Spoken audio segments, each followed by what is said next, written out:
predicted BTS to take a game off GAM. Just because he's done the yep croc. Okay, hold on now. I want to save this prediction because there's something more important that's actually pressing to me, because I can't wait to say two of my favorite words in the English language. Well, actually, they're not in the English language.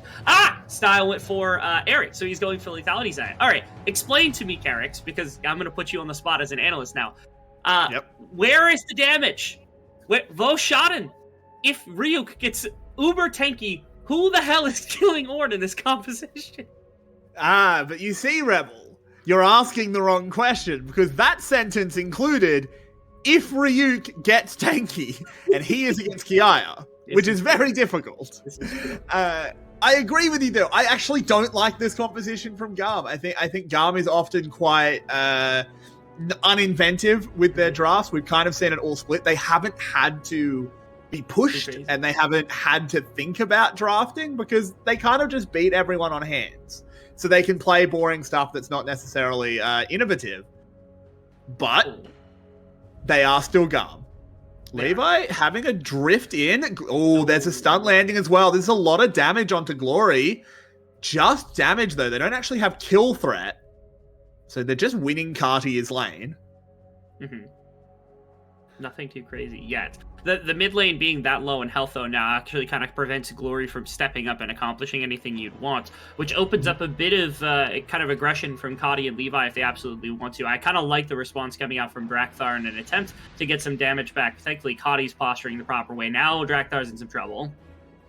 Yeah, Levi does land the Q onto him, but they're turning it around with a lot of damage. Drakthar going down. That's going to be first blood given over. Glory with no chance of reply. In the bot lane, we see a 2v2 kill as well, as Elio has fallen. Glory will be joining them, and in the blink of an eye, Rebel, GAM have 3! Yeah, just like I said, I think it's really easy for GAM to win this game. Their composition is just more well-rounded. Everything kind of comes together for them. Ignore everything else that we said on the desk afterwards, because it just doesn't matter. It's a hands diff, as usual. It doesn't really matter what else happens over the course of the game. It's GAM and it's Levi, specifically, kind of making an early effect, making sure that, again, Kadi is into a solid position. He picks up 2 kills himself, too, so now all of a sudden, this Lee Sin, once the back comes through and you get the first bit of itemization, he's already on Iron Spike at 3 minutes into a game. We're not looking like a place where, like you said, Ornn is going to be able to get into late game itemization if things continue at a pace like this. I mean, that is... who knows what happened in the bot lane, honestly. To have a Nautilus and a Jinx losing a 2v2 that hard, that early.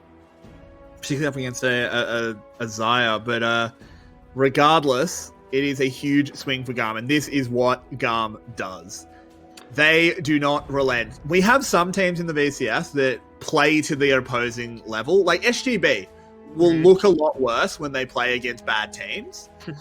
GAM just doesn't. GAM look great when they play against good teams, and then they just look unstoppable against bad teams. Yeah, it's a combination of hand stiff, which I think you talked about very heavily, but even when they're losing in games that are really important or really big... Nearly. We were so close to a Ryuk solo kill. Come on, man. Like 1 kill at the end. Give him something to actually bank on at the end of the split. Usually it's a hand stiff, but also it's just the fact that, like, usually GAM is just better about playing their composition out the way it was intended to be played out. And their team fighting is usually strong enough just to be, like, relatively unreachable. It's not always been just unstoppable team fighting, but oftentimes it's good enough to kind of get the job done when necessary. So it's not shocking at all that they're able to kind of just, like, Giga Smurf over top of some of the teams that are having struggles in a number of different situations. Yeah, absolutely. The GAM playstyle is not particularly complicated, but it is very difficult to beat. There's another big wave shoved in here by Cardi. Glory has managed to somewhat recover, though he is still a little bit down in CS, and I'm still worried for him come level 6.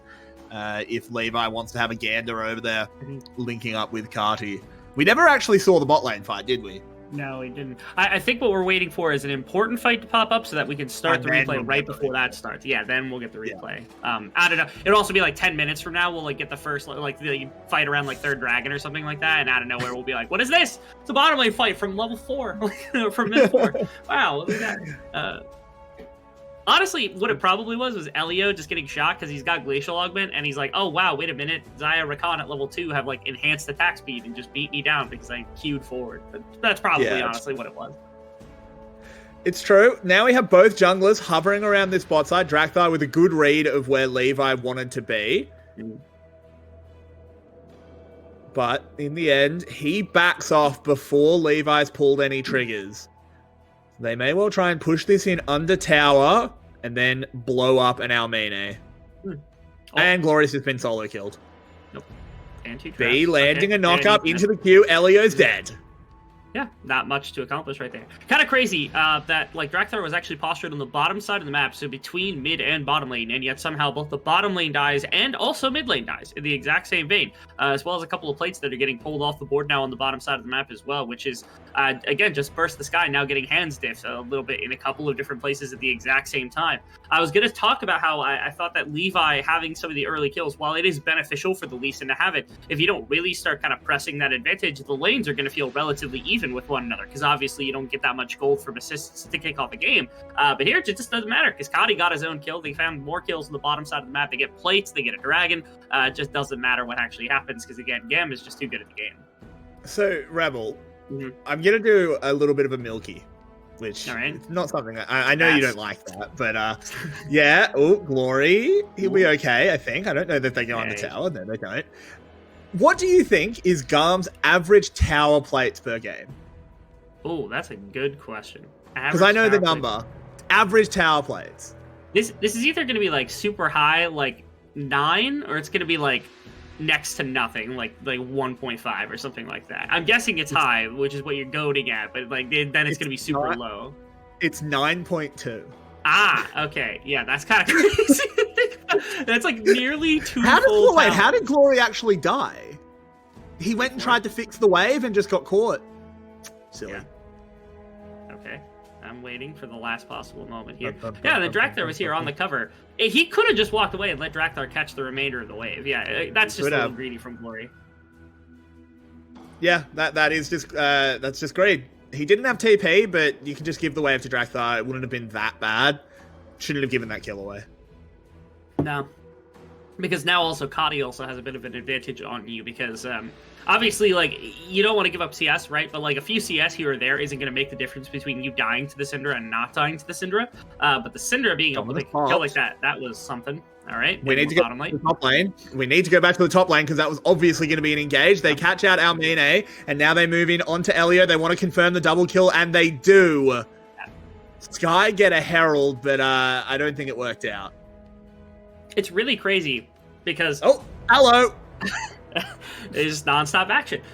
Sorry, can I just get a reminder what both my analysts predicted for this game? If I recall, I said very specifically, I said, Yolway, it's definitely going to be GAM. And he said, no, BTS is the better team. In some trouble, pulls the feathers in, but Ryuk still gives him the clapper. And now moving forward onto B. I don't think he's going to be able to chase him down, but he's going to go for it regardless. So you should have that Bellows Breath for another clap, but doesn't quite land it. Ryuk, the soul shining light. Okay. So, GAM, they draft 3 winning lanes because they've got like the lethality Zaya on bottom side. They set up their Syndra for success. They've got the Renekton, which is supposed to be good into Ornn in the earlier stages of the game because you can stun him out of his ultimate, yada yada, whatever the situation. They play very early to aggress against this team, and it works out in a number of different ways. Thank you, GAM, for listening to a lot of the things that we wanted to see or that like we knew were going to happen. On the other hand, Top Canyon, Ryuk almost killed Ki earlier. Got a kill against Style, who might be the MVP of the split so far. Ryuk is diffing this game, okay? Scrapping burst the sky from bottom to top. Ryuk is the only one remaining afterwards. It's crazy what happens when he doesn't pick Renekton. Yeah, who would have thought? It's actually good at other champions. This is the thing that boggled my mind for so long, because like Ryuk just perma-picks Renekton in every situation. He has an Ornn, he has an Akali, he has so many other champions in his back pocket. Ryuk, man, like, you gotta do something else. Like, this could have been so valuable all split. Imagine what they could have done with an Ornn and an Akali pick and all these other things that he's been playing in the last couple of weeks. Yeah, you have to wonder where they might be if they had allowed this top laner to actually pop off and actually pick things that are useful. But more tower plays will be falling in front of him. There's not much he can do about a Renekton, not especially when it's not backed up by a Lee Sin. This is true. They've given him a couple of turret plates actually in a number of different places across the map. However, again, this is a very early spiky GAM composition between the Eclipse. It's actually a crown from Kadi because he's not expecting that to be broken anytime soon. Glory's dead, and Drakthar might follow. Yeah, they can't kick him. Buffers with the Heartbreaker, but Cardi's tanking up the tower to make sure they can get it. Levi does not let his prey escape so easily. Oh, Drakthar, it was a perfect flash W to actually be able to stun Levi out of the anticipated insect and then ulting past him, but B had to come along and ruin everything with the tower dive afterwards. Thank you, GAM, the for Drakthar again. fan club was so close to a highlight moment. Absolutely close. Now instead we are looking for the bathroom, wherever the door might be. I don't know. But it simply doesn't matter. Once again, it's just GAM who are taking a composition that's designed to work this well in the early game, and they're winning on this composition very heavily in the early game. They haven't quite cracked any of the outer towers, but all of them are feeling the effects of the beginning of the game. So you can see 3 off the top tower, 3 off the bottom tower, 2 off the mid tower. You've got kills all over the place. Levi's going crazy in a game like this. And again, the big members that are supposed to be like doing well in gold, like Glory is dramatically behind in this game. Mine is behind in a game like this. Drakthar isn't really in a position where he's doing fantastic in this game, and so the damage has fallen to pieces. Their engage that they've got between their top and their support position just isn't there either. Smile's in trouble. Does not have the Featherstorm, in fact. He will just go down. So that is Style being very greedy. He knew they were there, but just said, nah, the tower will protect me. Yeah, a little bit of this is ramifications of everything else happening around the map so much that, like, GAM is like, okay, B could be anywhere else. They can put Levi anywhere else. They're not that concerned with losing a bit of gold to the Jinx at this point in the game, especially when the gold is split between 3 different people. They're really not that pressed about this. They're not really pressed about losing a dragon either if they can pick up towers on in a number of different situations. So they've set up Kiaya to be able to solo this top tower, which is going to make it really difficult around second Rift Herald if Sky decides to flip around that one, which is something we haven't seen for a while. So I'd be kind of anticipating them to be able to do so we could finally see a nice burger flip, which we got in winter all the time. Levi moving in. At some point, it becomes bullying. Glory already 0-4. They just pick up another plate. Ryuk now coming in, lands a nice knock-up, but you can't lock down Lee Sin permanently.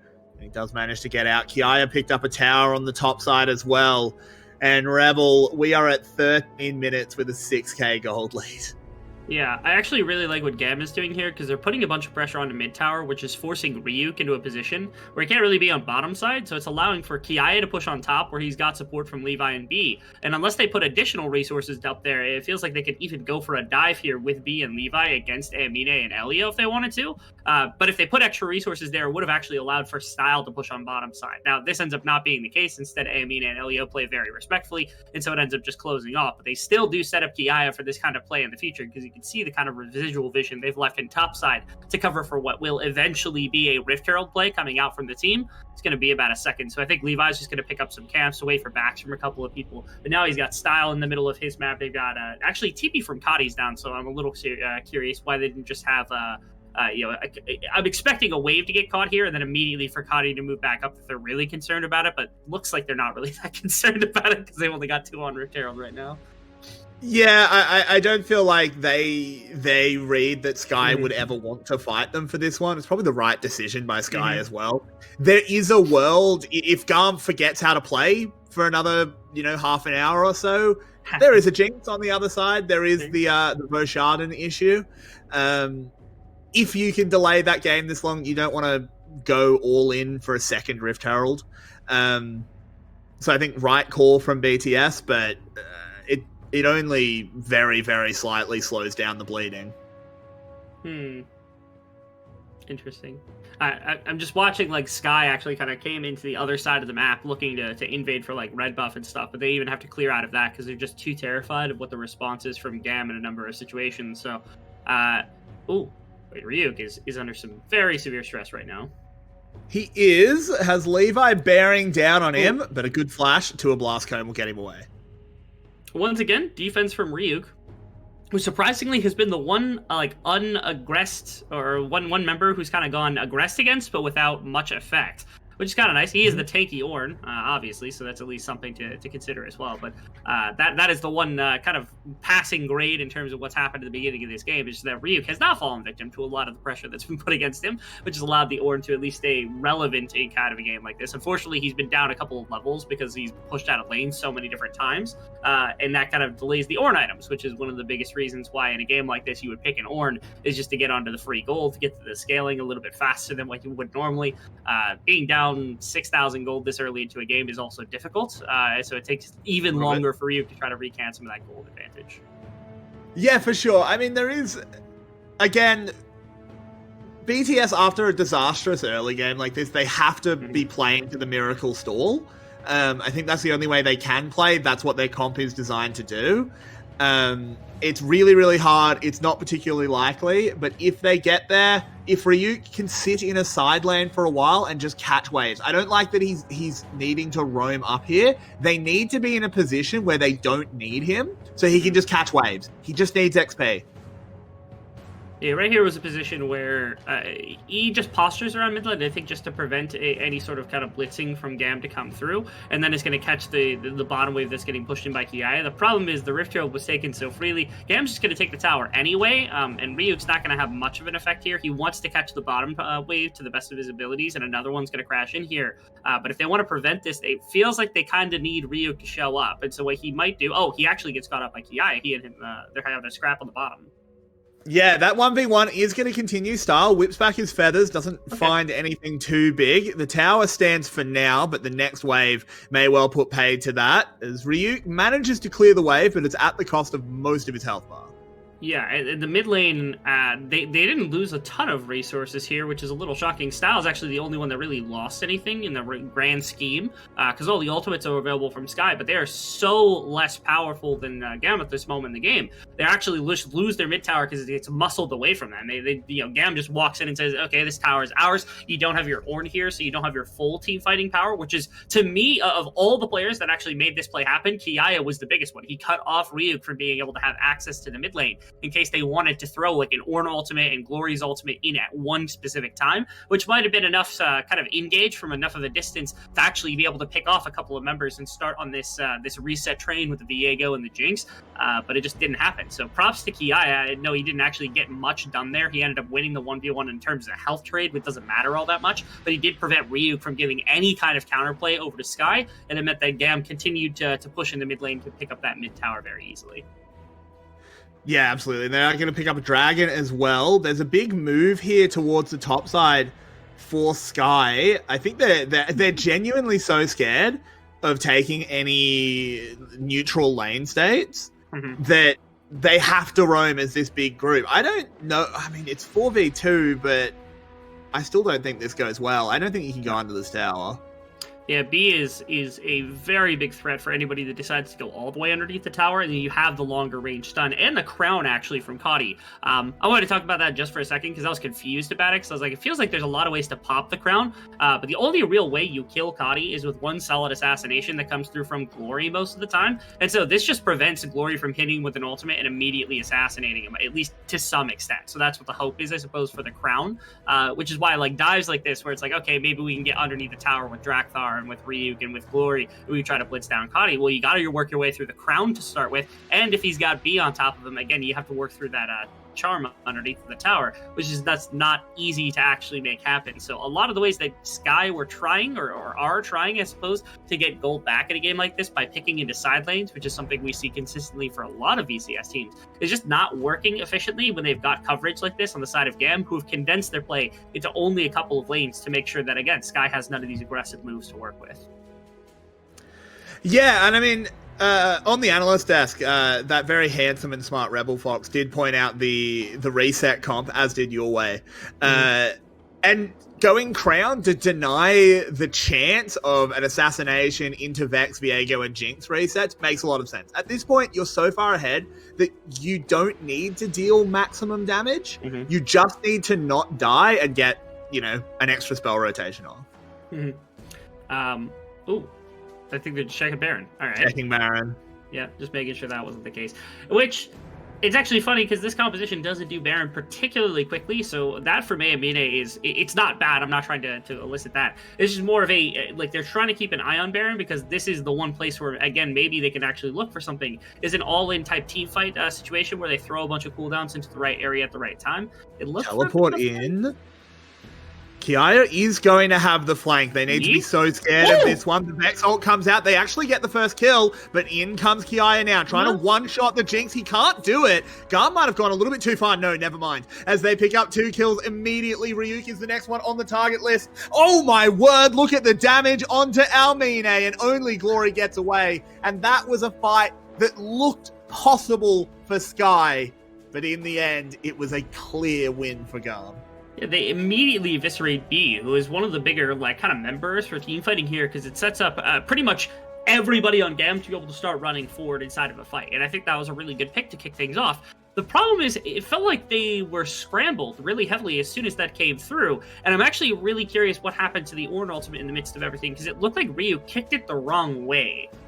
Which is, it's a pretty massive and critical error, so eventually we're going to get a chance to see what happens, but not to harp on the fight too often, because again, we'll likely get a replay. The Baron buff all but secures this game for for GAM now, because this is, what, 11.5k gold lead, at very minimum. This secures them the 3rd Drake of the game, that it leads to Infernal Drake. So this is what I was talking about here, because GAM's entry, or I guess B's entry, thwarted by Elio, as well as getting the resets for Glory to start things off.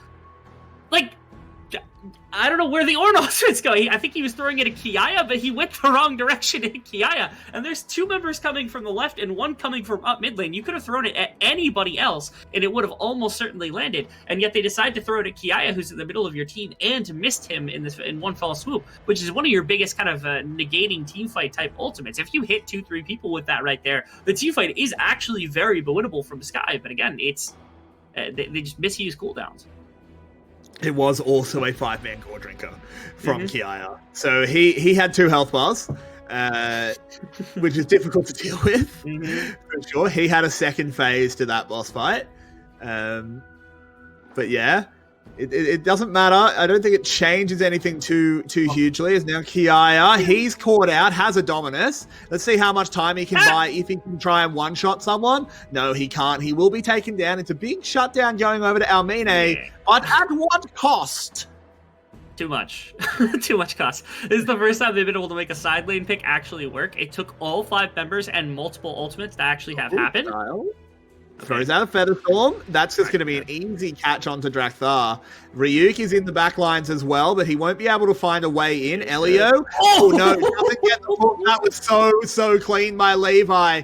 Doesn't get the cube, perhaps predicting some movement there from Glory, but he will escape to the fountain. The inhib will fall. And with Baron still on and the clock ticking, I think GAM wants to wrap this one up nice and early. You got a wave here. Glory doesn't have the most damage in the world to be able to take these minions. Ryuk's going to try, but it is almost certainly just a fruitless endeavor coming out here from the remaining members of Sky. They've got 3 minions left. Yeah, this is just the end of the game. Caudy's just going to stand in the face of Glory underneath his own fountain, but it's going to be a very quick win. Again, 24 minutes, something about the Union Mandate. I'm sure you've got the line prepared because I don't have it memorized quite yet, but it is a very, very good win for GAM in very expected fashion as well. And I'm quite done yet.